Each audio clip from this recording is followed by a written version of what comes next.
Glória a Deus. Fala assim comigo. Hoje eu declaro que a palavra do Senhor entrará no meu coração e eu terei revelação clara do Senhor através da pregação. Em nome de Jesus. Amém. Bom, eu tenho pregado sobre fé nesses dias, tenho um encargo no meu coração de falar sobre isso. A fé, ela é a substância, o combustível para todo milagre. Ninguém experimenta nenhum milagre da parte de Deus sem fé. Primeiro porque a própria palavra de Deus diz que sem fé é impossível agradar a Deus. Então o título da minha mensagem hoje é: o amor é o poder da fé. Fala assim comigo: o amor é o poder da fé. Talvez você deve estar pensando, pastor, o que tem a ver amor com fé? Tudo está conectado. Muitos milagres que Jesus fez é porque primeiro ele amou as pessoas. Ele teve compaixão. O que é ter compaixão? É se colocar no lugar, é sentir a dor do outro. Nós vivemos num mundo de egoísmo. O egoísmo é o quê? A pessoa se preocupa só com ela, já viu? No mundo é assim, se eu estou bem, o resto que se exploda. Em todas as áreas. Mas esse é um pensamento mundano, caído, dessa era. Mas o pensamento bíblico e cristão, ele não é egoísta, ele é altruísta. O que ele pensa? Ele pensa no outro, ele coloca o outro. Jesus fazia isso. A Bíblia diz que, sendo Deus, ele não tomou por usurpação ser igual a Deus, mas ele assumiu a forma de servo, e ele serviu a todos, independente de qual era a pessoa. Jesus veio para servir. Uma das coisas interessantes que eu vejo nos evangelhos é que Jesus era acessível a todos. Todos que queriam chegavam até Jesus. Você vê um cego, morador de rua, um cego que era mendigo. Ele estava à beira do caminho. Como é que eu sei que ele era mendigo? Porque ele tinha uma capa. Ele estava à beira do caminho. Só para você entender, naquela época, o benefício de quem morava na rua era uma capa. Aquela capa protegia a pessoa tanto do sol como da chuva. E aquela capa também servia para a pessoa dormir e se cobrir. Então, para alguém que morava na rua, a capa era tudo que ela tinha. Jesus está passando, e uma multidão, é óbvio, seguindo ele. Aquele cego, ele clama: Jesus, filho de Davi, tem compaixão de mim. Jesus para tudo. Quando você reconhece Jesus como o rei que ele é, ele para tudo para te ouvir. Foi assim lá na cruz com aquele ladrão, quando ele disse: Senhor, lembra-te de mim quando entrares no teu reino. Percebeu que tinha um ladrão que estava só debochando dele: desce da cruz, salva a ti mesmo e a nós, ó Filho de Deus. Jesus não falou nada para ele, Jesus não responde deboche. Mas quando o outro falou: Senhor, lembra-te de mim quando entrares no teu reino, qual foi a resposta de Jesus para ele? Hoje mesmo estarás comigo no paraíso. Então, esse cego, ele também chama Jesus da linhagem de Davi. Se você for ler a passagem, você vai ver que todo mundo está dizendo Jesus o Nazareno, que quer dizer Jesus que veio de Nazaré. Mas o cego, ele disse Jesus, filho de Davi. E quando Jesus manda chamar ele, a primeira coisa que ele faz é atirar a sua capa para trás e vai em direção a Jesus. Esse ato de tirar a capa tem um significado. Ele está dizendo: a partir de agora, a minha segurança não é mais essa capa, é o Senhor. E Jesus fala: o que tu quer que eu te faça? Algumas pessoas até usam disso como comédia. A palavra de Deus, ela não é engraçada. Jesus é alegre. E falam: mas como é que ele ia pedir? É claro, é óbvio que ele queria enxergar. Não necessariamente. Eu já orei com cegos e ele voltou a ver. Ele queria enxergar. Mas eu já orei com um cego que disse: não quero voltar a ver. Eu falei: por que tu não quer voltar a ver? Não, não, não, não tem como. Eu não tenho retina, não sei o quê. Eu falei, não, não, Deus ele é o que criou o olho. O que é impossível para ele? Não, mas eu não quero. Então tem pessoas que são cegas e não querem ser curadas. Quando Jesus pergunta, ele fala, eu quero ver. Então Jesus ora e ele é curado. O que Jesus fez naquele momento? Ele checou a fé daquele homem, mas ele também se colocou no lugar daquele homem. Então, o amor é o poder da fé. Quando a possibilidade é real, por meio da fé, e a fé promove isso, o milagre acontece. Eu quero ler com você Colossenses capítulo 3. Colossenses capítulo 3, versículo 12, 13 e 14. Olha o que a palavra de Deus diz aqui. Revesti-vos, pois, como eleitos de Deus, santos e amados, de ternos afetos de misericórdia, de bondade, de humildade, de mansidão e de longanimidade. Suportai-vos uns aos outros, perdoai-vos mutuamente. Caso alguém tenha motivo de queixa contra outro, assim como o Senhor vos perdoou, assim também perdoai-vos.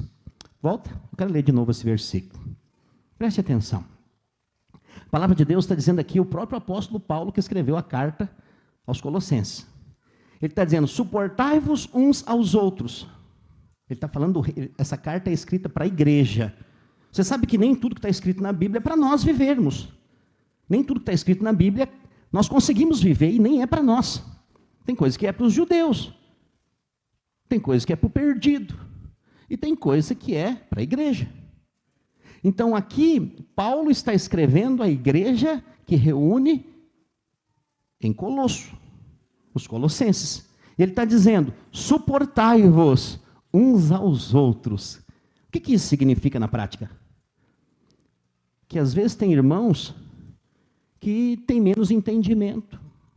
Tem irmãos que sabem menos. E às vezes tem irmãos que erram.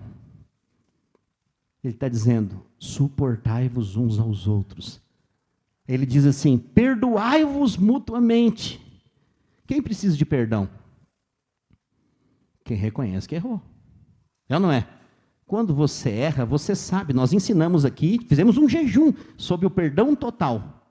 O que é o perdão total? Antes que você cometesse o pecado, Jesus já te perdoou na cruz. O sangue foi derramado há 2000 anos atrás. Então o perdão já foi estabelecido. Então ele está dizendo, perdoai-vos mutuamente. E aí ele então traz um ensino. Caso alguém tenha motivo de queixa contra outro, ele está dizendo, se você tem alguma queixa contra algum irmão, assim como o Senhor vos perdoou, assim também perdoai-vos. Próximo. Acima de tudo isso, porém, esteja o amor, que é o vínculo da perfeição. Ele está dizendo que tem algo que é perfeito. É esse amor. Agora, que amor é esse? Pastor, que amor é esse que a Bíblia está falando? É importante você entender que tem vários tipos de amor. Tem um amor que chama amor eros. Que é o amor em que o marido sente pela esposa. Eros vem de erótico. Então, esse amor é o amor do casal. Mas não é esse amor que a Bíblia está falando aqui. O amor que a Bíblia está falando aqui é o amor ágape. Ágape. O que é esse amor ágape? É o mesmo amor incondicional. O que é um amor incondicional? É um amor que não impõe condição. Deus não impôs nenhuma condição para te amar. Ele mandou o filho dele para morrer numa cruz, sabendo que alguns não o aceitariam. Essa é a prova de amor de Deus por toda a humanidade. Eu falo aqui para os meus alunos do Maturidade, eu digo para eles, eu pergunto para eles, eu gosto de fazer perguntas enigmáticas, para ver se eles estão aprendendo. E eu pergunto assim, todo mundo já foi salvo? Cadê os meus alunos aqui? Já foi? Todo mundo foi salvo? Quem creu e quem não creu? Sim. Eu faço isso já para ver se vocês têm certeza. E sim. Pastor, que nova doutrina é essa que o Senhor nos traz? Não é nova doutrina nenhuma. Está lá em João 3,16. É o versículo mais lido, mais pregado, mais citado do mundo. Porque Deus amou a igreja, a Crentolândia, os cristãos. Porque Deus amou o mundo de tal maneira, Ele deu, para que todo aquele que nele crê não pereça, mas tenha a vida eterna. Então Deus, por meio de Cristo, comprou a eternidade para todos. Peraí, pastor, mas então todo mundo está salvo? Tá. Só que tem gente que está dentro da cela ainda. Todas as cadeias já foram abertas. Só que tem gente que está morando dentro da cadeia com a porta aberta. E como que eles vão sair se não há quem anuncie? Quando estão me entendendo? Você estava lá. Mas por que você saiu? Porque um dia alguém disse: ei, a sua dívida está paga. Está tudo pago. A cruz resolveu o problema. Vem para fora, Lázaro. Você estava dentro, você estava preso nos seus delitos e pecados. Mas a Bíblia diz que Ele transportou você para o império das trevas, do império das trevas para o reino do Filho do seu amor. Pastor, quer dizer que vai ter gente que vai para o inferno com a dívida paga? Sim. Primeiro, porque não creu, porque quem não creu não vai sair, vai ficar lá na cela. Mas quem creu, vem para a célula. Eu não podia perder essa oportunidade. Então o que acontece? Quando você crê, você passa a viver em novidade de vida. Você não vive mais a vida escravizado. Eu sei que muita gente fala que quem vive na igreja é que está escravizado. Esse negócio de dar dízimo, culto todo domingo, célula quarta, oração sexta, mais curso, mais encontro, mais retiro. Esse não é uma vida de escravidão. Tem gente que fala que é assim. Mas quem não vive a vida da igreja é que é escravo. Por quê? Porque tem que se adequar aos padrões do mundo. Não dá dízimo. Muitos dão tudo. Sério, tem gente que dá tudo em jogo. Tem um padrasto que ele é viciado em jogo. O cara é um profissional de mão cheia. Eu tenho orado muito por ele, para Deus libertar ele disso. Ele está com mais de 60 anos já. Ele já está sem força de trabalhar. Ele trabalha na construção civil. Antigamente chamava de pedreiro. Hoje não dá para chamar mais, que eles ficam ofendidos. É trabalhador da construção civil. Porque um dia eu chamei e falei: e aí, está trabalhando de pedreiro aí? Ele falou: não sou usuário de crack. Aí eu falei: desculpa, como é que eu chamo então? Ele é construtor civil. É mais ou menos quando eu trabalhava com ele. Eu já trabalhei com ele muitos anos. Eu não dizia que eu era servente, eu dizia que eu era auxiliar técnico de pedreiro. Preciso valorizar a profissão, né? Só que o que acontece? Ele entrou nessa via de jogo. E ele, às vezes, esses dias, minha mãe estava comentando que ele ganhou R$3.500 numa semana de serviço. Chegou em casa sem nada. Botou tudo fora. Isso é um vício. Jogo é vício, droga é vício. Está preso. Mas o que acontece? Jesus já nos libertou de tudo isso. Então, pastor, o que eu faço quando eu encontro uma pessoa assim? Primeira coisa que você tem que fazer é orar. Porque às vezes, se você falar alguma coisa no primeiro momento, a pessoa vai te retrucar. Às vezes vai querer briga. Não, ore. Coloque o nome dessa pessoa em oração. E espere a porta abrir. Porque quando a porta abrir, normalmente é no dia do desespero. Você entra com a verdade da palavra, e a pessoa é salva, e ela é transformada radicalmente. Quando estão me entendendo, diga amém. Então Deus, Ele quer levar você a ser um canal. Mas, então é importante, está sendo filmado aqui, o nosso culto é televisionado. Então, alguém pode cortar aqui, fazer um corte e dizer: viu, esse pastor falou que todo mundo é salvo. Não. Todo mundo está salvo, mas todo mundo precisa chegar ao pleno conhecimento da verdade para sair da prisão. Só é salvo realmente quem crê. Então não basta eu servir um prato de comida para você e você dizer, obrigado. Eu falar, você aceita? Você fala, eu aceito. Se deixar em cima, na sua frente e não comer. O que vai fazer você aceitar de fato é comer. Por isso que Jesus disse, quem de mim se alimenta, por mim viverá. Então, uma genuína conversão, ela tem como resultado uma vida com Deus. O verdadeiro cristão, ele deseja uma vida com Deus. Ele tem o coração dele queima por buscar a Deus, por viver a prática do Evangelho. Quantos estão assim aqui, diga amém. Então, a vida no Espírito, ela possui virtudes conhecidas como frutos do Espírito. Existem frutos do Espírito e existem obras da carne. É interessante que as obras exigem trabalho, cansaço. Então, toda obra da carne vai gerar peso, descontentamento, cansaço. Mas frutos do Espírito, eles fluem naturalmente. Eles fluem através da sua natureza. Quando você nasceu de novo, você não é mais esse corpo. Você agora é um espírito que tem uma alma e habita num corpo. E agora o Espírito tem que governar sobre esse ser triuno. E aí qual vai ser a consequência de você viver uma vida no Espírito? Os frutos no Espírito vão acontecer.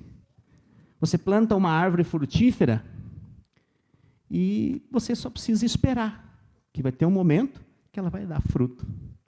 Dizem, eu não sei, não sou muito estudioso de árvores frutíferas, mas dizem que a jabuticaba demora até 16 anos para dar fruto. 16 anos, mas é uma fruta boa, eu gosto. 16 anos, talvez tenha aquela, esqueci o nome agora, aquela que dá fruto mais rápido. Alguém sabe bem dizer, já plantou alguma coisa? Obrigado, Isabel. Enxerto. Tem aquelas plantas de enxerto, que elas dão, algumas até já vêm com frutos, já viu? Que elas são mais aceleradas. Quando você nasce de novo no Espírito, o Espírito já começa a produzir frutos através de você. E nós vamos falar um pouco desses frutos hoje. Mas eu queria, antes de entrar propriamente dita nisso, eu queria dizer para você que nós, depois que convertemos, a nossa dívida foi paga, você não deve mais nada. Muitas pessoas têm medo de Deus, porque sabe que o dia de acerto de contas vai chegar. Todo dia, todos um dia vão comparecer diante de Deus, para prestar conta do mal ou do bem que fez. Inevitável, esse dia vai chegar. E ouça, está muito perto. Está muito perto. Nós estávamos estudando sobre as palavras que vamos pregar no retiro, e uma das coisas que nós percebemos é que a mensagem do reino é a última mensagem a ser anunciada no tempo do fim. A Bíblia diz que quando esse evangelho do reino for anunciado, então virá o fim. Eu creio que nós estamos numa cronologia de Deus, alinhando todas as coisas para que Jesus volte. Então, se é a mensagem do evangelho do reino que precisa ser pregada para Jesus voltar, se prepare, semestre que vem, nós vamos pregar só sobre isso. Só sobre isso. Semestre que vem nós vamos startar a partir de agosto, todas as nossas células vão entrar em processo de evangelismo, até dezembro. Nós vamos fazer projeto de evangelismo e as nossas células não vão ter espaço mais para comportar gente nas casas. Evangelismo em agosto, setembro, outubro, novembro. Nós vamos fazer 3 encontros com Deus, 2 de adultos e 1 de jovens no final do ano. Todos eles cheios de gente. Nós vamos ganhar gente como nunca antes. É tempo de lançarmos as redes. Por quê? Porque isso tem a ver com o tempo. Porque a pregação do reino envolve salvação, cura e libertação. Essa é a mensagem dos últimos dias e essa é a mensagem que nós queremos pregar. Mas para pregar essa mensagem nós precisamos entender que o anúncio dessa mensagem não é um anúncio condenatório. Porque o evangelho que é pregado pelos apóstolos, pela igreja primitiva, é o evangelho da graça, que é o evangelho do nosso Senhor Jesus Cristo. E que diz que nós temos uma dívida só. Sabia disso? Nós temos uma dívida só. Ele diz, a única dívida que temos é o amor. É a única. Lá em Romanos capítulo 13, no versículo 8, 9 e 10. Romanos capítulo 13. Romanos 13, 8.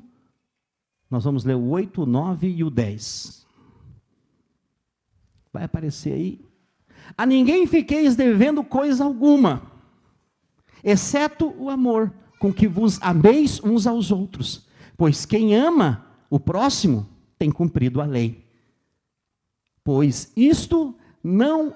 Aí ele fala da lei aqui: não adulterarás, não matarás, não furtarás, não cobiçarás. E se há qualquer outro mandamento, tudo nessa palavra se resume a: amarás o teu próximo como a ti mesmo. O amor não pratica o mal contra o próximo, de sorte que o cumprimento da lei é o amor. Pastor, como que eu cumpro a lei então? Através do amor. O que é o amor? Pastor, o amor é um sentimento que de repente aparece no meu coração. Eu olho para uma pessoa e aquele anjo chamado Cupido me dá uma flechada. Sai que esse Cupido aí é caído. É um anjo caído. Você sabe o que é um anjo caído? Um anjo caído é um demônio. Então cuidado com essas coisas que se ouvem, que não está na Bíblia. Então, as características claras do amor é que muitas pessoas dizem assim: Deus, ele tem amor para te dar, meu filho. E aí as pessoas, não entendendo o que é amor, concordam com isso. Mas Deus não tem amor. Deus é amor. É diferente. Porque o amor para muitos é um sentimento, porque eles estão conectados com o sentimento do amor eros. Mas eu estou falando do amor ágape. Ele é a expressão do amor. Quantos aqui já convidaram Jesus para morar no seu coração? Levanta a mão aí. Então, se você convidou, ele veio. E se ele veio, agora o amor está em você. Você é um canal desse amor. Esse amor habita dentro de você, independente de você estar sentindo algo ou não. Por quê? Esse amor, ele é uma expressão da fé. Eu recebi no meu coração Jesus pela fé. E esse amor, então, entrou em mim. E hoje, esse amor entrou em mim para quê, pastor? Não simplesmente para você desfrutar desse amor, mas para você também ser um canal desse amor. Olha aqui para mim, deixa eu te dizer algo. Quando você recebe algo da parte de Deus, Deus não é egoísta. Ele sempre te dá tudo que você pede, muito mais. Mas quando Ele te dá para você também compartilhar. Porque o mundo está carente de amor. Você sabia? Infelizmente, nos dias de hoje, não tem muita gente que fica contente com a vitória de alguém. A Bíblia diz que nós devemos rir com aqueles que estão felizes e chorar com aqueles que choram. É fácil chorar com quem chora, sabia? Eu sou pastor. Tem duas coisas que o pastor mais faz: velório e casamento. Porque tem pessoas que morrem e tem pessoas que casam. Há quem diga que as duas coisas são a mesma coisa. Quem morre, morre, quem casa, morre. Então, o que acontece? Eu vou num velório, às vezes, fazer de pessoas que eu nem conheço, mas elas não têm alguém de referência para ir fazer aquele momento fúnebre, e eles me chamam. E se eu estou disponível, claro, eu tento alinhar tudo para poder ir. Eu vou, mas eu não conheço a pessoa. Mas muitas vezes, diante da cena, diante das circunstâncias, até eu choro. Como assim, pastor? Porque tu vê o sofrimento das pessoas. Ninguém quer perder ninguém, mas de repente você está ali, diante de uma circunstância. Agora, poucos meses atrás, eu fui fazer um velório de uma criança de 2 anos de idade. Não é normal isso. Não é. E aí eu não consegui quase pregar a palavra, foi difícil para mim, os irmãos estavam comigo. Porque é difícil. A gente sente a dor da mãe, do pai, que está perdendo um filho. É difícil.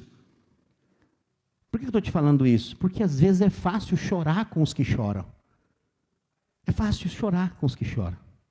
Mas o difícil é rir com os que riem. Aí você está lá, anos trabalhando, com o sonho de comprar sua casa própria. Você está lá com 50 anos para 60 e ainda não comprou. Aí vem o Duno e a Rafaela, um casal jovem aqui, e fala: conquistamos a nossa casa própria. Você fala: com esse corrente aí só pode ser ladrão. Ele está fazendo alguma coisa errada, não é fácil assim comprar uma casa. Então é difícil se alegrar com os que se alegram. Mas a Bíblia diz que há Favor de Deus para quem se alegra com os que se alegram. Não, e ganharam a casa ainda, não pagaram nada, né? Então o que acontece? Mas alguém pagou. Jesus pagou. Entendeu o que eu estou dizendo? Então, se alegrar, você vê o seu irmão prosperando, se alegre com ele. Ah, pastor, mas eu queria tanto que eu prosperasse. Tem gente que prospera e não se alegra com a prosperidade dos outros. Quando alguém começa a dar um passinho de prosperidade, esses dias, nem vou te falar. Esse dia teve um irmão, um cara de pau, que teve a coragem de pedir para mim orar para quebrar o negócio do outro. Sério, eu respirei fundo assim, eu falei, o que eu faço numa hora dessa? Oração contrária? Isso aí não é oração de Deus. Você acha que isso é de Deus? Oh, pastor, o fulano ali nem é da igreja, está prosperando, vou orar para quebrar o negócio dele. Não faz isso. Nós somos o povo da bênção. Sério, nós somos o povo da bênção. Ah, pastor, mas o que ele faz é ele vende cachaça, vende coisa para os outros. Nós somos o povo da bênção. Nós vamos abençoar. Nós vamos abençoar todos. Ah, mas tem umas igrejas que pregam um evangelho diferente. Nós vamos abençoar. Porque nós liberamos a essência que está no nosso coração. O amor não é um sentimento, ele é uma pessoa. O amor está dentro de você. A sua boca, ela é projetada para liberar bênção. Quando nós abençoamos, nós falamos bem. Ah, pastor, mas como que eu vou falar bem de um servo do diabo? Fala bem. Quando você declara, ele vai converter. Deus vai criar circunstâncias para ele ver o favor de Deus e vai mudar de vida. Então, orar não é uma oração contrária. Meu Deus, eu fico assustado quando eu vejo um negócio desse. Porque a mensagem do Evangelho é Jesus vindo para morrer pelo pecador miserável, pelo adúltero, pelo ladrão, pelo aquele que está fazendo maldade hoje. Jesus morreu por essas pessoas. E nós estamos querendo orar para quebrar o negócio dos outros. Que isso? Que isso? Nós precisamos mudar de mentalidade. Fala assim, eu sou parte do povo que abençoa. Você sabia? Aquilo que você abençoa vai crescer. Aquilo que você abençoa vai prosperar. Eu tenho um encargo pela sua vida. Eu oro todo dia pela sua família. Eu sempre declaro, as famílias da igreja vão prosperar tanto que os seus vizinhos vão querer ir para a sua célula e para a sua igreja, não porque você fala, não porque você pega uma Bíblia, bota embaixo do braço, passa o gel do 007 e começa a falar de forma desordenada. Não, eles vão ler uma carta, que é a sua vida. Eles vão ver a sua mudança. Porque é o seguinte, normalmente não é o que sai da sua boca que vai afetar as pessoas diretamente, é o seu testemunho. Jesus disse, o Espírito Santo virá sobre vós, e vocês serão minha testemunha, em Jerusalém, Samaria, até os confins da terra. Quando você crê nisso, às vezes acontece isso, você não percebe mudança, mas as pessoas ao seu derredor percebem, e elas falam, mas como que o fulano mudou? Sério, alguns irmãos vêm falar para mim, o senhor viu que o fulano mudou? Ele era difícil. Esse é um bom testemunho.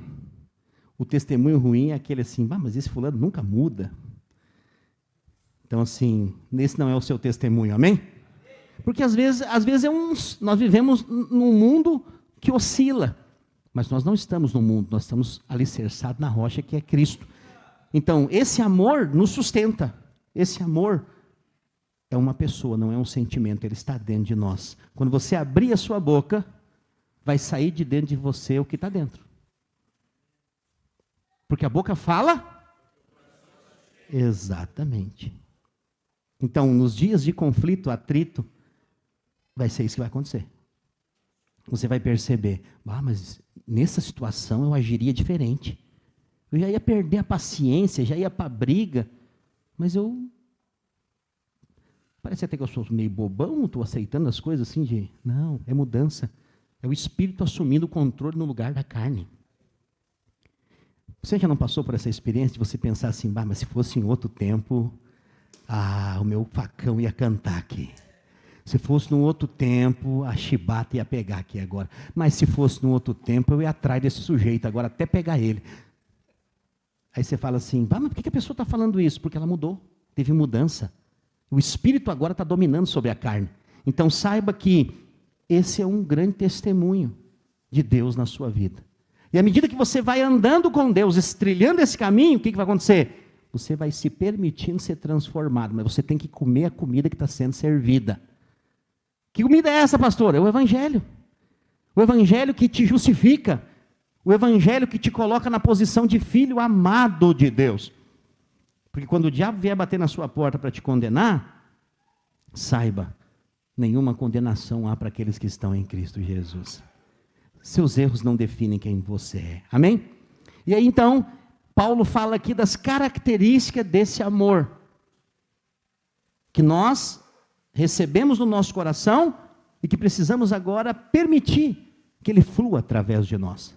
Em 1 Coríntios 13, eu não vou ler tudo, porque eu não tenho tempo, mas eu quero que você leia isso, né? Guarde como tema de casa. 1 Coríntios capítulo 13, é o capítulo todo. Ele fala sobre Paulo apresenta as características desse amor de Deus, o amor ágape, no original. Então esse tipo de amor é o amor que reside em você. O amor ágape é despertado pelo senso de valor do objeto amado, de quem você ama. Então, nós só podemos amar a Deus quando nós entendemos que nós fomos amados primeiro. Então, como que eu conheço esse amor? Através da mensagem do Evangelho. Qual a mensagem do Evangelho? A que eu falei aqui agora há pouco. Jesus já morreu por todos. Você só precisa crer, aceitá-lo e viver essa nova vida. Pastor, mas eu tenho que vir na igreja? Eu tenho que fazer parte da igreja? Não, Deus, ele separou um lugar para os cristãos viverem a vida em comum. E esse lugar é a igreja. Mas a igreja não é esse prédio, por favor. Isso aqui não é templo, isso aqui não é igreja, isso aqui é só um salão em que os cristãos reúnem. Mas o mover de Deus acontece no dia a dia. A igreja somos nós. Onde estivermos 2 ou mais reunidos no nome de Jesus, a Bíblia diz que ali Ele está. Então aqui nós nos reunimos para sermos treinados. Os nossos cultos são verdadeiros treinamentos. Você recebe o alimento, daqui a um pouco você vai sair por aquela porta para uma semana. Só que é uma semana num lugar diferente. Que é num mundo cheio de guerra e batalha. Cheio de bala perdida. Cheio de motorista alcoolizado. Cheio de loucura. E eu vou dizer, viver nesse mundo sem Deus é mais loucura ainda. Porque nós precisamos da proteção do Senhor todo dia.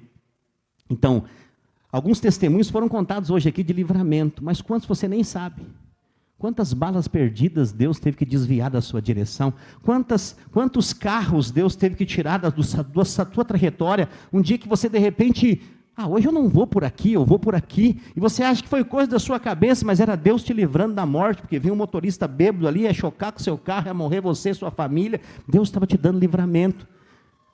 Mas Deus trabalha o tempo todo. Para quem? Para aqueles que nele esperam. Quando você vê ou quando você não vê. E aí então, aqui em 1 Coríntios 13, Paulo apresenta isso. A qualidade desse amor é determinada pelo caráter daquele que ama. Tal amor é sacrificial, ou seja, está disposto a dar sem esperar receber. O amor ágape é justamente isso. É você dar algo sem esperar nada em troca. É difícil isso. Sempre quando o ser humano faz algo, ele tem uma expectativa de receber. Deus, ele é galardoador, a Bíblia, ele diz que ele é recompensador. Mas nós podemos servir a Deus com esse amor, com essa entrega. Nós vamos ter recompensa, é inevitável. É a consequência de viver. Mas o que está falando aqui é que, na verdade, muitos, eles fazem uma troca com Deus porque são ensinados assim. Você dá para Deus primeiro, depois você coloca Deus na parede que Ele é obrigado a te dar. Hoje tem pregações assim, em vários lugares. Você for assistir uma pregação na televisão, a maioria das mensagens são assim. Pega o seu salário, dá tudo para Deus. E coloca Deus na parede para ver se o milagre não vai acontecer. Não é assim que funciona. O evangelho não é assim. O evangelho, ele é Deus dando primeiro. Deus nunca te pede algo que ele não te dá. O que eu falei hoje da oferta missionária, da oferta de missões? Eu falei, faz um desafio. Não dá o que você não tem, até porque você não pode dar o que você não tem. Mas pede para Deus, Senhor, se é para mim ofertar algo nessa oferta, me dá o dinheiro, me dá o valor. Muitos vão experimentar milagres essa semana. Talvez você tinha uma causa na justiça travada, engronhada, lá não sai. Aí amanhã o advogado te liga, ó, quarta-feira está na mão o dinheiro. Você acha que isso é possível? Tudo é possível ao que crê. Talvez tenha coisa que você nem está esperando. Você nem sabe. E miraculosamente as portas vão se abrir. Porque Deus age assim. Deus nunca vai pedir para você primeiro. Ele sempre vai dar. Sempre primeiro vai ser Deus, porque ninguém nunca ganha de Deus no dar. E aí ele fala aqui, abre para mim aí então, nós vamos ler só uns versículos rapidamente de 1 Coríntios 13, versículo 1.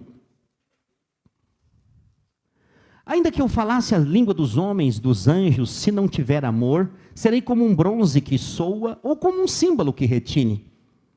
Ainda que eu tenha o dom de profetizar e conheça todos os mistérios e toda a ciência, ainda que eu tenha tamanha fé a ponto de transportar os montes, se não tiver amor, nada serei.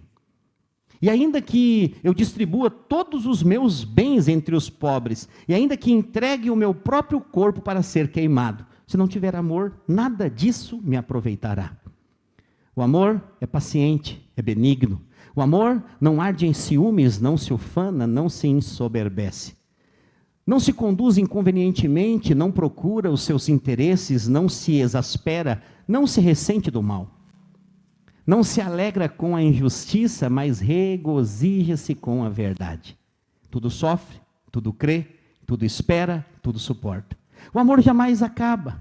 Havendo profecias desaparecerão, havendo línguas cessarão, havendo ciência passará. Porque em parte conhecemos e em parte profetizamos. Até aqui está bom. Quase que eu leio tudo. Mas por quê? Porque essa é uma verdade poderosa, que nos mostra a essência desse amor. A primeira coisa que fala aqui é que esse amor é paciente. O que essa palavra paciente significa? Está disposto a esperar. Esse é um problema para nós hoje, não é? Nós vivemos uma geração que não sabe esperar. E por não saber esperar, vive mal. Eu sei que eu não trago muita novidade aqui, eu sempre repito. Meus exemplos são sempre repetidos, mas é assim mesmo, para você aprender. Repetição salva a sua vida. Porque alguém pregou várias vezes o evangelho para você, você foi salvo. Repetição salva vidas. Muitas vezes, por querer as coisas rápidas, nós experimentamos coisas ruins. Se tem uma coisa que crente sabe falar é de comida, não é? Crente come muito. Quando a gente vai contratar pessoal para fazer o buffet do final do ano aqui, primeira vez que a gente foi contratar, eles falaram, é crente? Tem que botar 30% a mais de comida do que pessoas normais. Eu falei, sério? Ele falou, sim. Prefiro não correr o risco.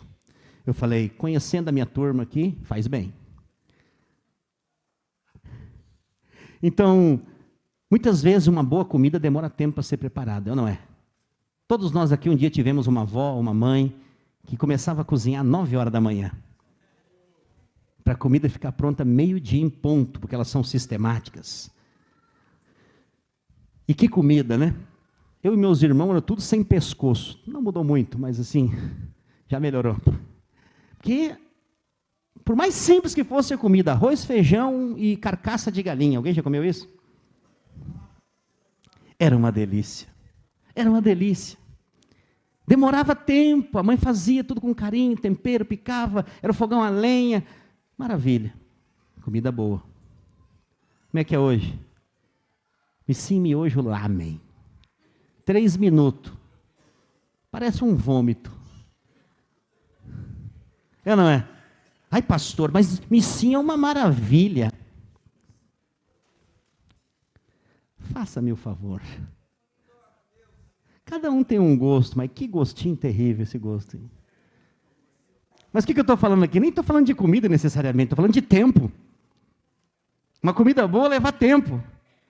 O Missimi hoje é 3 minutos. Que comida boa fica pronta em 3 minutos? Faça-me o favor. Mas o que acontece?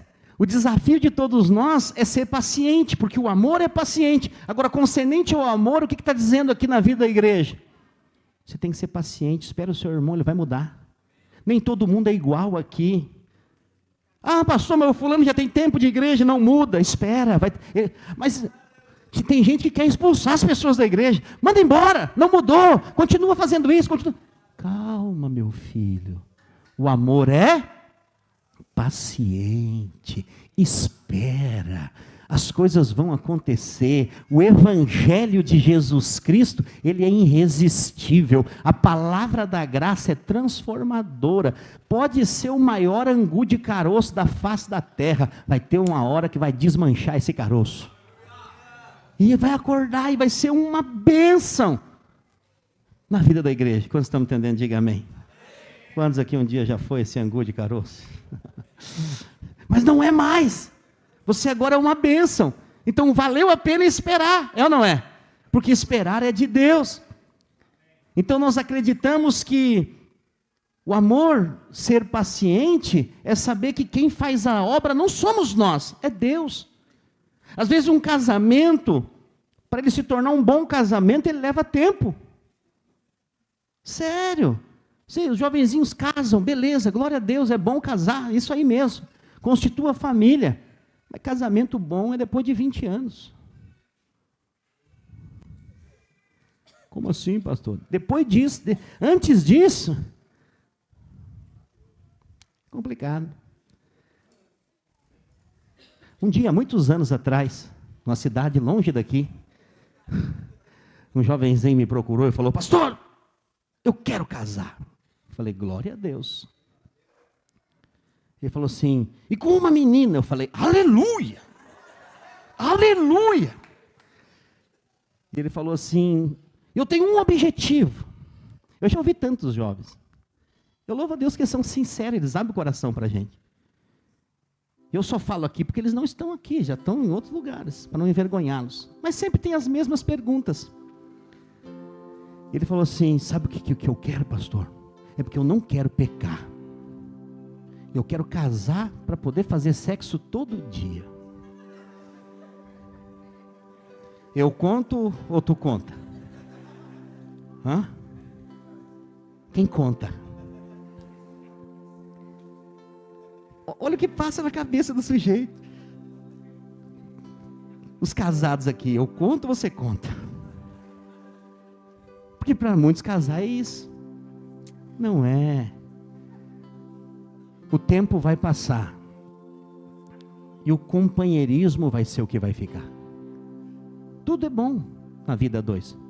Mas é importante você saber que se tem uma característica que um casal tem, é que eles não são iguais. E duas pessoas diferentes morando na mesma casa é um negócio perigoso.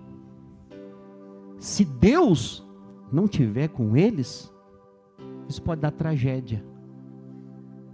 É ou não é? Você não sabe talvez, mas o índice de feminicídio, de morte entre casais aumentou assustadoramente nos últimos anos. Você vê marido matando mulher e mulher matando marido. Por que isso? Porque não entenderam que existe a terceira dobra desse cordão, que é Jesus. Se Jesus não fizer parte do seu casamento, infelizmente, nada vai dar certo. Pastor, mas é uma opinião minha, cada um segue o que acha melhor. Mas eu não creio num casamento feliz em que Jesus não é o centro dele. Não tem como. E o tempo vai aprimorar isso. Vai tornar você... Eu disse para minha esposa: eu quero envelhecer do lado dela. Já está acontecendo. Alguns cabelos brancos já estão aparecendo. Nós temos muito chão pela frente. Se Jesus não voltar até 2030, que é o que estão falando aí, que vai voltar, eu quero envelhecer fazendo isso, pregando o evangelho e cuidando da minha família. Esse ano vai fazer 28 anos. 28 anos que nós estamos casados. entre terremotos, tsunamis, furacões e temporais. Mas por que vocês nunca caíram, pastor? Porque nós estamos firmados na rocha. Não tem a ver conosco, a rocha é que faz a diferença. Se a sua casa está firmada sobre a rocha, pode vir ventos e tempestades, não vai te derrubar. Tem coisa em mim que ela não gosta, bem pouca. Tem coisa, acho que nem tem coisa nela que eu não gosto. Talvez tenha. Eu não quero terminar mal. Preciso terminar bem hoje. Mas nós vamos suportando uns aos outros em amor. Você acha que é só aqui para a vida da igreja? Não, é para a sua casa, para a sua família. Quantas vezes hoje na geração do telefone, seu filho chega em casa e quer te mostrar algo, você não tem tempo para ver. É triste isso. Sabia que nós vivemos a geração de órfãos, de pais vivos? Que às vezes o cara não para, a mãe não para um minutinho para ver um trabalho da escola, sei lá eu. Eu não estou aqui acusando ninguém, amém? Só estou te ensinando. O amor é paciente. O amor espera. A Bíblia também diz que o amor é gentil e bondoso. Então não tem aquele negócio de dizer assim: ô pastor, eu nasci assim, sou truculento, sou bruto, bababá. Não, só falta a revelação do amor. O amor é paciente, o amor é gentil, é bondoso. Um dia alguém perguntou assim: pastor, é cultura dos crentes não falar palavrão e cumprimentar todo mundo?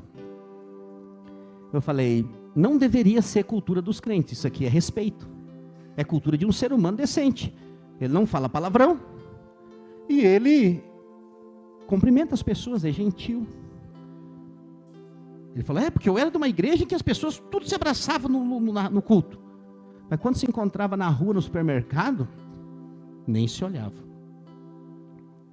Eu falei, isso é religião, isso não é a essência do amor. O que é ser gentil? É estar sempre pronto em servir, em estender a mão para aquele que precisa, aquele que está caído. Como é triste quando você vê alguém caído e em vez de estender a mão, você passa por cima. E alguns ainda pisam no pescoço. Isso não tem a ver com o amor de Deus. Me desculpe, eu sirvo a Deus vai para 19 anos.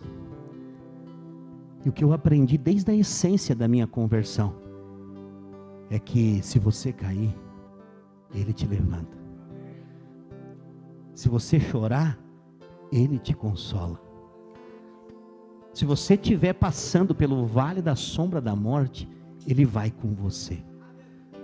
Mas quem é Ele? Como que Ele faz essas coisas? Ele desce numa nuvem? Ele estende a mão para você? Não. Ele levantou a sua igreja para fazer isso. Vai ter um dos julgamentos do final dos tempos, em que se chama o julgamento das nações. Está chegando às últimas aulas da maturidade, vou falar sobre isso. O julgamento das nações, está lá em Mateus, e Jesus vai dizer assim, eu tive fome, e vocês me deram de comer. Eu tive sede, e vocês me deram de beber. Eu estava nu, e vocês me vestiram. Eu estava enfermo, e vocês foram me visitar. Eu estava preso numa prisão, e vocês foram me ver. E muitos vão dizer assim, como Senhor, se nós nunca te vimos? Onde? Nós te demos água, comida, fomos visitar-te.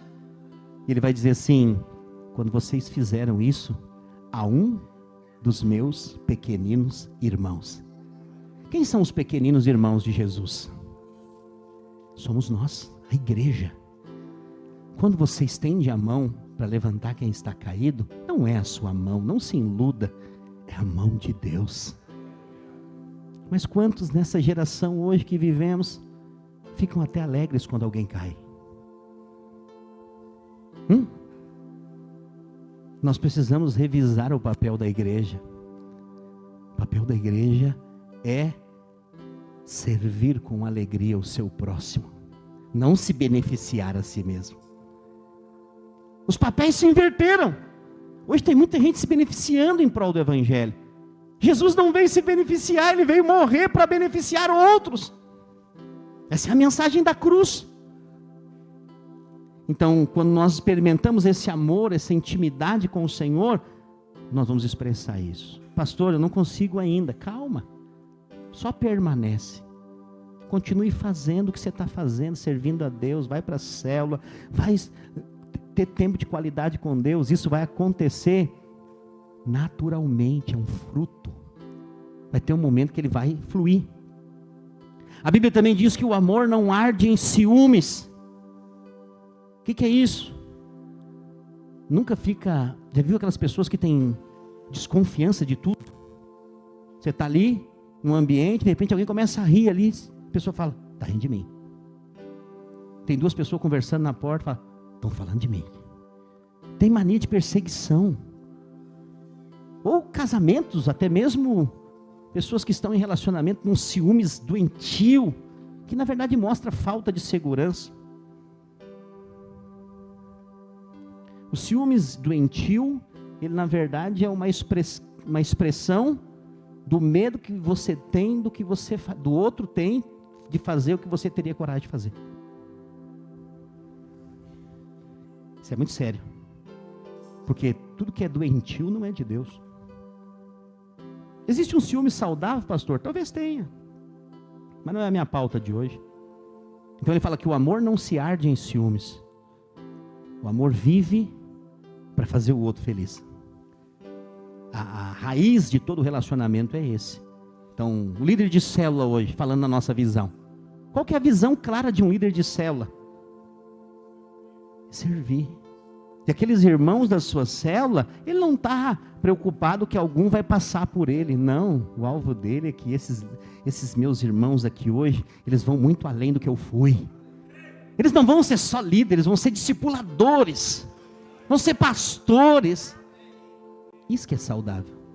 Eu aprendi assim, o amor que não arde em ciúmes, você não pode ter medo de perder nada. Até porque você não tem nada, tudo é dele. Um dia alguém perguntou assim, o senhor não tem medo de perder a sua posição para o obreiro Jonas? Eu falei, eu não posso perder algo que eu já dei. Nada é meu. Eu fui chamado para gerar pastores que vão muito além do que eu. Eu nunca saí aqui para lugares mais longínquos, mas vai ter pastores que vão ser gerados aqui, que vão para os 4 cantos do mundo. Lugar que eu nunca vou pisar os meus pés, eles vão estar lá pregando o Evangelho. Esse é um pai saudável. Um pai saudável quer dar o ombro para os filhos, para que eles possam ir mais longe. Mas tem os pais doentes. Não vai fazer faculdade, porque eu nunca fiz. Então fica só com o ensino médio aí, tá bom. Isso é uma doença, é ou não é? Um pai doente. Porque um pai saudável, ele quer que o filho vá além. Vá além.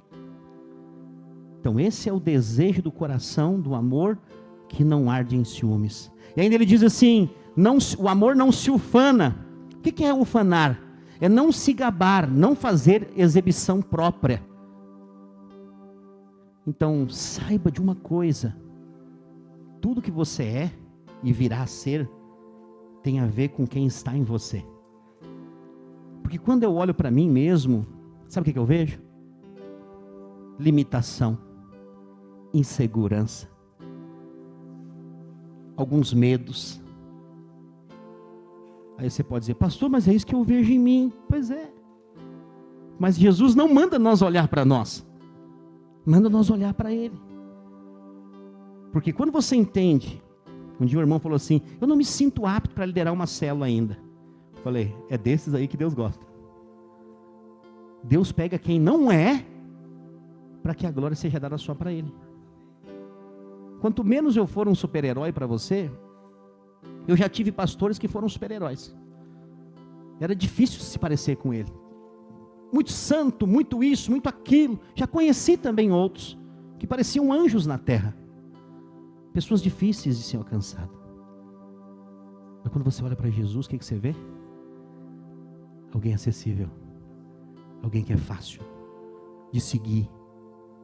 Só você vê quem Ele chamou. Só pessoas que eram inabilitadas para seguir um rabino. todos que foram reprovados, eu acho isso maravilhoso. Eu amo Jesus, porque Ele escolhe só quem todo mundo reprova. Os religiosos não queriam estar perto dos 12 que Ele escolheu, mas Ele escolheu só para mostrar quem Ele era. Eu quero dizer, se você é um desses, você é alguém que foi escolhido por Deus. E passa dia ou mais dia, ou menos dia, Deus vai usar você. Deus vai fazer com que esse amor se transborde através de você. Ele diz também que esse amor não se ensoberbece. O amor é humilde, não conta vantagens. Eu falei aqui hoje, tudo que acontece entre nós tem a ver com a sua fé. Você crê e você recebe o milagre. Um dia alguém falou assim: pastor, o senhor tem que orar, porque o senhor é alguém que está mais perto de Deus. Você não sabe de nada. Deus está dentro de nós. Você nunca vai estar mais perto de Deus do que agora, porque o mistério que estava oculto nos séculos e nas gerações, a Bíblia diz, é Cristo em vós, a esperança da glória. No Velho Testamento não tinha isso, mas na Nova Aliança, Deus se fez gente, e Ele é o pão vivo que desceu do céu, para morar dentro de você. O amor não se conduz inconvenientemente, não é intrometido, não força as portas. Tem gente que fica forçando porta em que Deus não quer que você entre, ou talvez não seja o tempo e o momento. O amor te ensina a esperar. Eu quero dizer para você, o que Deus tem para você, ninguém consegue tomar. Eu sempre falo para os irmãos que saem da igreja e depois voltam. Eles falam: pastor, eu quero tanto voltar. Eu falei: volta, ninguém tomou a sua cadeira. Quando chega gente nova, Deus dá cadeiras novas. Mas existem cadeiras aqui que são para pessoas específicas, que é sua e ninguém toma. Deus espera você voltar, te coloca no lugar, porque Ele não te abandona, Ele não te substitui. Ele não fala assim: agora esse aqui não é mais filho. Não, uma vez que você é filho para sempre. O amor de Deus foi derramado no seu coração, e isso é imutável, não muda nunca mais. Pastor, mas eu estou meio fora do caminho. Então volte, ainda dá tempo. O seu lugar ninguém toma. Quando estão entendendo, diga amém. O amor não procura seus próprios interesses. Esse amor é altruísta. O que a igreja faz? Sabe qual é o maior desejo do nosso coração? É ver o perdido sendo salvo. É ou não é? Você não se enche de alegria quando a gente faz o apelo aqui no final do culto e as pessoas vêm aqui na frente para aceitar Jesus? Eu não me aguento de tanta alegria. Nós vamos fazer encontro agora semestre que vem. O que nós oramos? O que mais a gente gosta de fazer é comer. Mas a gente jejua, fica sem comer e ora por pessoas que às vezes estão lá fora falando mal de nós. Esse povo barulhento, só grita. E nós estamos dizendo: Senhor, salva eles. Escreve o nome dele no livro da vida. Tira ele dessa vida miserável de dor, de sofrimento e depressão e todo tipo de maldade que esse mundo oferece. Nós estamos aqui orando, intercedendo. E aí quando essa pessoa entra e vem, é a nossa alegria. Ou você fica alegre com prédio vazio ou prédio cheio? Domingo passado foi o nosso maior culto desde que nós chegamos aqui. 132 pessoas. Nós estamos aqui há 3 meses? 3 meses. Nós chegamos aqui com 80 irmãos. Já foram acrescentados quase 40 vidas entre nós. Sabe o que vai acontecer até o final do ano? Espere e verá. Porque ninguém consegue parar a igreja de Deus. Eu recebi um telefonema de um pastor amigo meu esses dias. Ele falou: Juan, te prepara, Deus falou comigo a teu respeito. Porque tu permaneceu. Tu vai viver o maior momento do teu ministério. Vai ser agora. Vai ser agora. Porque Deus, Ele faz questão de fazer isso. Para mostrar que Ele é o dono dessa obra, não eu, nem você. Ainda Ele diz: o amor não se exaspera. Exasperar envolve 2 coisas: irritar-se e desprezar. Desprezar envolve amaldiçoar. Nós não estamos aqui para amaldiçoar ninguém. Quem está debaixo do amor de Deus, abençoa. Quando você vê algo acontecendo de ruim, com até aquelas pessoas que você não gosta, você deveria parar. Eu faço isso. Quando eu vejo alguma coisa acontecendo com qualquer tipo de pessoa ruim, alguma notícia, eu paro para orar. Paro tudo que eu estou fazendo. Se eu estiver de carro, eu paro o carro. Eu falo, Senhor, em nome de Jesus, entra nessa causa. Muda a história dessa pessoa. Traz a alegria, a cura, o milagre. Faz ela ver que o Senhor está movendo e curando e tirando ela desse poço. Amar envolve orar também pelas pessoas. E ele fala assim, o amor não se ressente do mal. Em outras palavras, o amor não guarda ressentimentos, ele perdoa os ofensores, ele perdoa e reconstrói o relacionamento, ele não alimenta a justiça própria e nem vingança. O que é se ressentir do mal? Viver cheio de mágoa dos outros. Ah, pastor, mas a pessoa fez mal para mim. Decida hoje, se você tem problema de perdoar alguém, decida perdoar hoje, isso está fazendo mal para você, não para a pessoa. As pessoas vêm e falam, pastor, o fulano não gosta do senhor. Eu falei, o problema é dele. Eu amo ele. Como assim, pastor? Jesus nos chamou para amar, não para odiar ninguém. Jesus nos chamou para perdoar, e não para ficar guardando mágoa no coração, ressentimento. Isso te mata, filho. Isso te paralisa. Decida hoje perdoar quem você ainda não perdoou. Mas o senhor não sabe o que fizeram para mim. Mas eu sei o que Jesus fez por você. Ele te perdoou. Ele não perguntou para aquele ladrão na cruz assim, quantas vezes tu errou, qual foram os teus pecados. A resposta para ele foi uma só, hoje mesmo estarás comigo no paraíso. Então perdoe. Tem uma cultura. Eu gosto de dizer, de ensinar os irmãos que estão perto de mim, eu falo, se você guardar mágoa, pode ver, quem é magoado é triste. Não tem luz de Deus resplandecendo na face. Quem é magoado está sempre insatisfeito com tudo. Por quê? Tem uma mágoa no coração. Às vezes tem pessoas que carregam isso por anos. Não, eu faço assim. Pastor, alguém fez mal para o senhor, o que o senhor faz? Na mesma hora eu paro e falo, está perdoado, em nome de Jesus. Está resolvido, não tem nada contra a pessoa. Cumprimento, trato bem, não viro as costas. Por quê? Porque essa é a essência de quem tem o amor de Deus no seu coração. Pastor, é muito difícil. Sem Jesus, é impossível. Não, é impossível. Sem Jesus não se vive uma vida assim. E com Jesus, ainda é um processo. Nós vamos aprendendo de fé em fé, de glória em glória. O amor não se alegra com a injustiça, mas se alegra com a verdade. Eu queria que você ficasse de pé no seu lugar. Nós vivemos num mundo injusto. É ou não é? Quase tudo no mundo em que vivemos hoje é injusto. É ou não é? Vou dar um exemplo para você. De coisas naturais. Você vive num país que talvez é o país que mais paga imposto. Você recebe o seu salário, tem imposto descontado ali. Você faz compra no supermercado, você paga imposto de novo sobre os produtos. Você tem um carro, você paga imposto todo ano. Você bota gasolina nesse carro, você paga imposto em cima da gasolina. Para onde vai tudo isso? Num país sério, isso tinha que retornar para a população. Aí você vai precisar de saúde, você é atendido rapidinho, não é? Você precisa levar o seu filho no pediatra, pode escolher qual dos 25 mil que tem aqui. Não é assim, né? Porque não tem retorno. Isso é injustiça.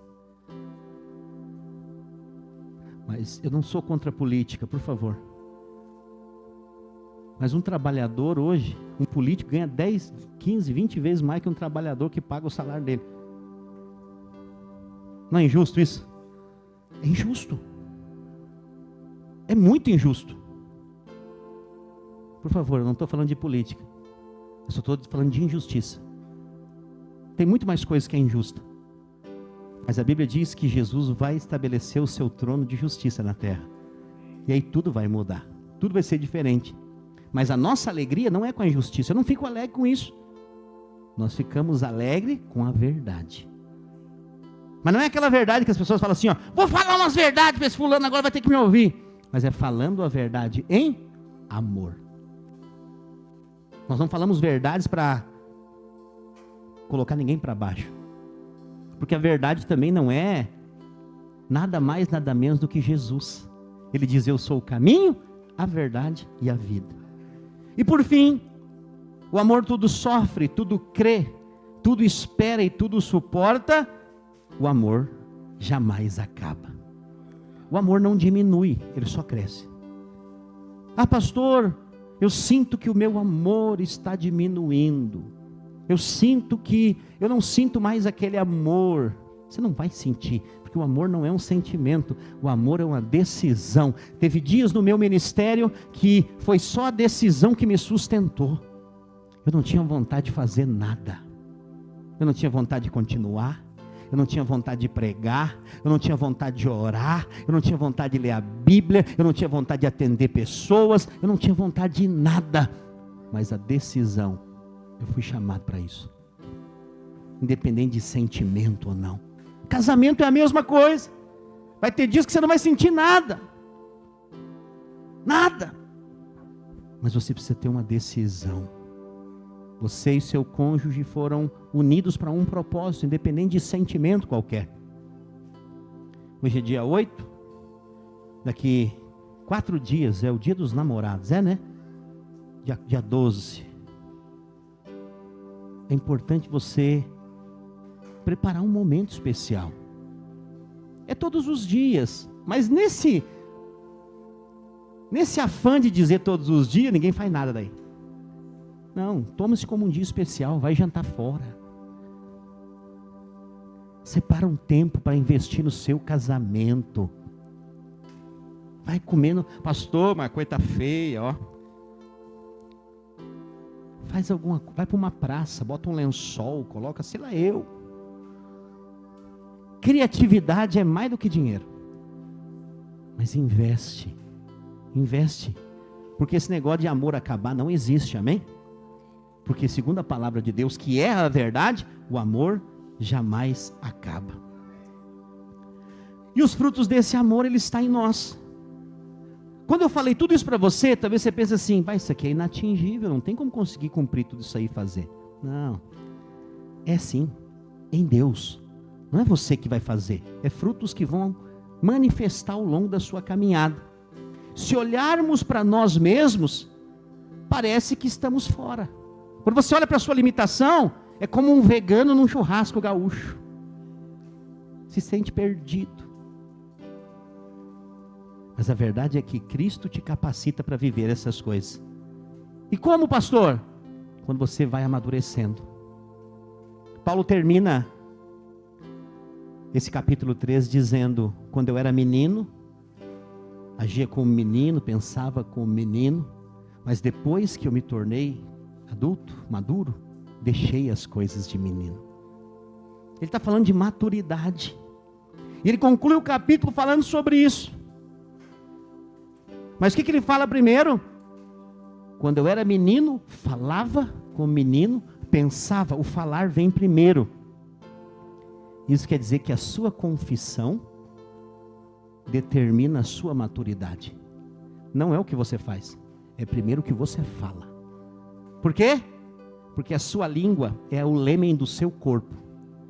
O lêmen de um grande navio fica lá embaixo. Para onde ele vai, o navio vai. O lêmen do seu corpo é a língua. O que você fala direciona a sua vida. Hoje eu quero falar algo ao seu respeito. Primeira coisa que eu quero falar para você é que o amor de Deus está dentro do seu coração.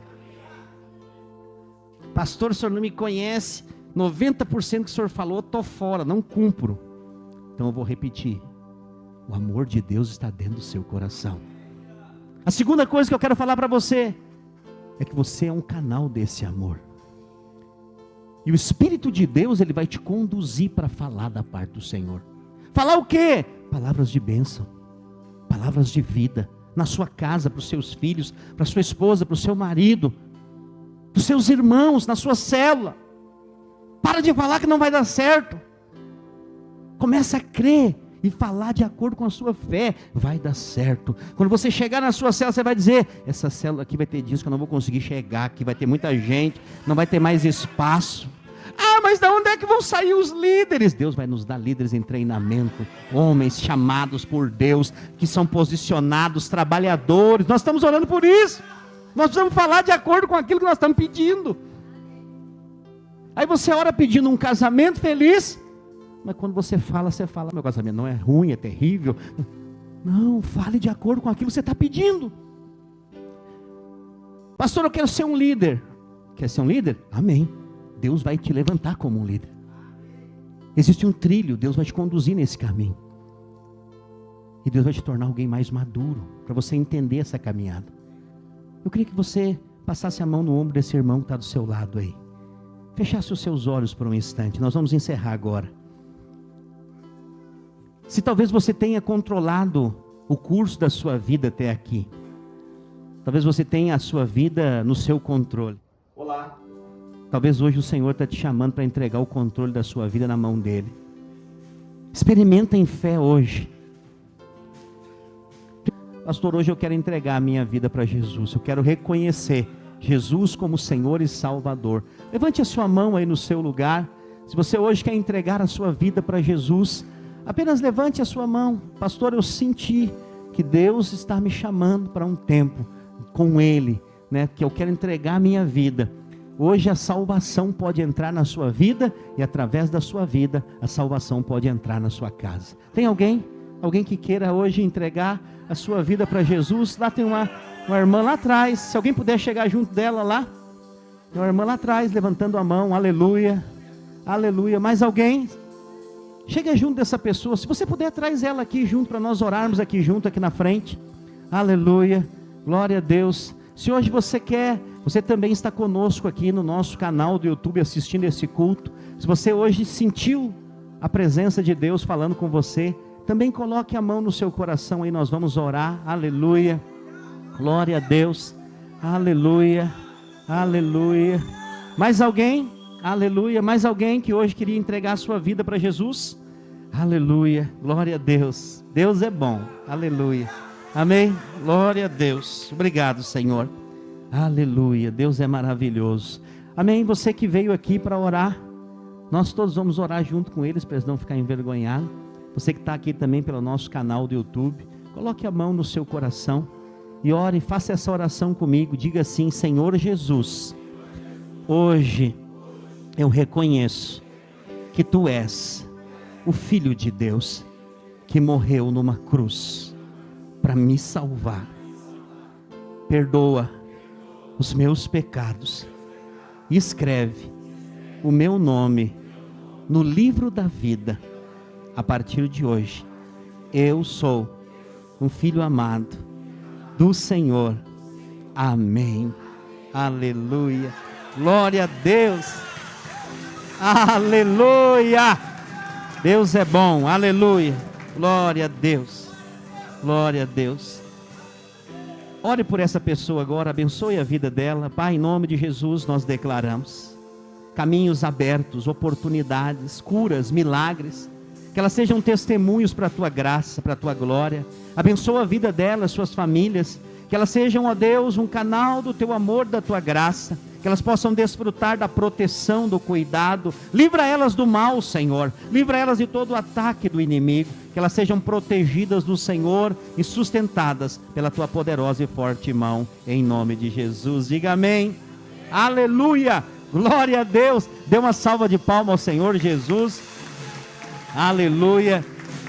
Pode ter certeza que muitas coisas vão começar a mudar na vida de vocês a partir de hoje. Aleluia. Amém. Levante a sua mão, quero te abençoar. Que o amor do Pai, a graça do Filho e a comunhão do Espírito Santo seja sobre a sua vida, sua casa, sua família. Eu profetizo a melhor semana da sua vida. Declaro que essa semana coisas boas vão acontecer. Seu telefone vai tocar trazendo boas notícias, de portas de oportunidade, em nome de Jesus. Diga amém. Nós estamos encerrados. Não esqueça de dar um abraço pelo menos 3 irmãos, declarar a bênção de Deus sobre a vida dele. A cantina está funcionando lá, hambúrguer hoje. Leve o seu lanche para casa. Você que está conosco no nosso canal do YouTube da Videira de Canoas, não se esqueça de se inscrever, de compartilhar essa live e também deixar o seu comentário aí, que nos abençoa muito. Tenha uma semana de vitória em nome de Jesus. Aquele que acalma